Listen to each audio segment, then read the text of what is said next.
नमस्कार दोस्तों, आज हम बात करने वाले हैं अमेरिका और ईरान के बीच लगातार चल रहे तनाव के बीच में पाकिस्तान इंटर करता है और मध्यस्थता करने की बात करता है, लेकिन पाकिस्तान को ये सीधा उल्टा दांव पड़ जाता है।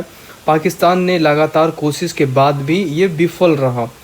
अब यहाँ पे जो मीडिएटर की भूमिका निभा रहा था उससे किसी भी तरह का कोई रास्ता निकल नहीं पाया। और आपको बता दूं कि अमेरिकी राष्ट्रपति जहाँ पे वाइट हाउस में वो डिनर कर रहे थे, बहुत बड़े बड़े विजिटर आए हुए थे, तो उन सब के बीच में वहाँ पे फायरिंग हो जाता है और अभी अमेरिकी राष्ट्रपति बाल बाल बचे हैं।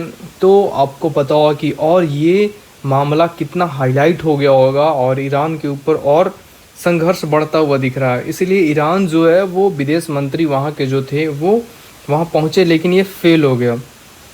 अब जो उम्मीदें लगाई जा रही थी कि शायद एक बड़ी डील हो जाए, तनाव कम हो जाए और एक नया चैप्टर का शुरुआत हो जाए, वो भी सारे के सारे फेल हो गए। अब फेल होने के बाद सवाल ये है कि आखिर क्यों नहीं हो पाया ये डील। इसके पीछे बड़े कारण हैं, उसके बारे में जानते हैं। एक है ट्रस्ट इशू, यानी कि बिलीव सिस्टम जिसको बोलते हैं।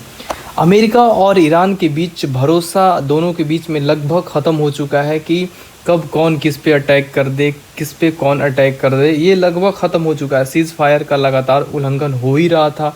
दोनों देश एक दूसरे पे लगातार शक करते जा रहे हैं। न्यूक्लियर प्रोग्राम की बात करते हैं तो ईरान कई वर्षों से कोशिश कर रहा है कि मैं न्यूक्लियर बॉम्ब बना लूँ, लेकिन अमेरिका का तीखी नज़र है कि ईरान या कोई भी मिडिल ईस्ट कंट्री का देश जो है वो इस तरीके से ना बना पाए, क्योंकि मिडिल ईस्ट के बारे में अमेरिका का ये बयान आता है कि इन पे भरोसा नहीं किया जा सकता है।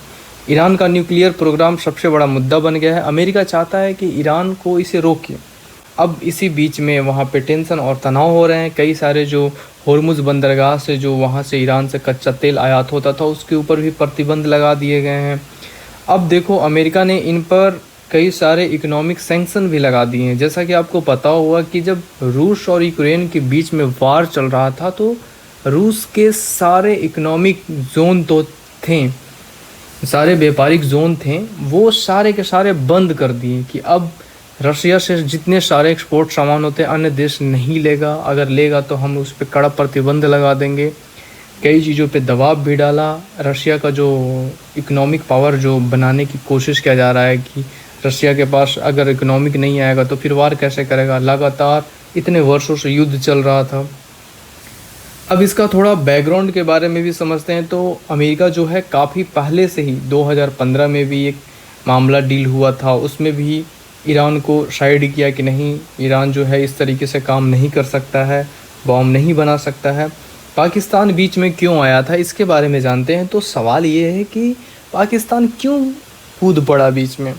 देखिए, इसके पीछे भी कई सारे स्ट्रेटजी हैं। पाकिस्तान खुद को चाह रहा था कि हाँ, पाकिस्तान की जो इमेज लगातार दिन प्रतिदिन ख़राब होते जा रहे हैं, उसका जो नेशनल इंटरेस्ट जो है वो लगातार ख़राब होते जा रहा है, उसको सुधारने का कोशिश कर रहा था कि मैं मतलब एक क्रेडिट लेना चाह रहा था कि मैं अमेरिका और ईरान के वार को रोक लगा दिया, उस पर बहुत बड़ी ये कर दिया। तो इस तरीके से अपना क्रेडिट लेने के चक्कर में उसका दाव ही पूरा उल्टा पड़ गया। खुद को पीस मेकर बताने की कोशिश कर रहा था, लेकिन सारे दाव उल्टे पड़ गए और अपना मिडिल ईस्ट में वो पाकिस्तान चाह रहा था कि अपना इन्फ्लुएंस बढ़ा ले, लेकिन ये भी दाव उल्टा पड़ गया। अब इसका मिडिल ईस्ट पर असर क्या हो सकता है। तो मिडिल ईस्ट पर तीनों देश तक तो अगर कह सकते हो कि मिडिल ईस्ट के बारे में, तो यहाँ पे टेंशन पहले से और ज़्यादा बढ़ गया है। ऑयल प्राइस पे भी असर पड़ सकता है, ग्लोबल इकोनॉमी पे भी पूरा असर पड़ सकता है और हालात लगातार बिगड़ रहे हैं, क्योंकि यहाँ पे एक कॉन्फ्लिक्ट जो होता है धीरे धीरे बढ़ रहा है।